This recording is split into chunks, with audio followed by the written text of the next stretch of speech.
you to Calvary is there in Pentecost. As we journey the pilgrimage of hope, we, the young people of the Philippines, now turn to you, that we may walk with another in faith, hope, and love. Help us contemplate in the incarnate Word and the enveloping of the gifts of the Holy Spirit. As our Mother, you care for each one of us. Look tenderly on us as we strive to do always the will of the Father for us. Assist us with the founder of the living Word of God, and respond with generous love in this present world. Lead us to the truth of light, your Son, Jesus Christ, so that His glory may be revealed in our day, just as it was long ago in His transfiguration in Tabor.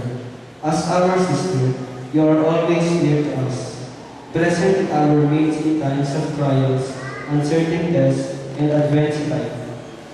You stood at the foot of the cross of our Son on Calvary. Be with us in our search for truth and wisdom, so we may face the demand of this complex world today as Christians. Burn our hearts like the disciples on the road of Emmaus, so that we can recognize you in love and sacrifice with our brothers and sisters. Be with us in the pilgrimage as we gather in prayer. Help us to embrace the future without fear, anxiety, and despair.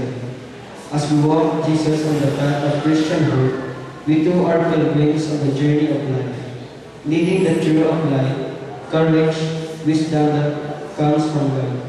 May God bless the Filipino youth of Our Lady of Mount Carmel, protect and keep us in her material care.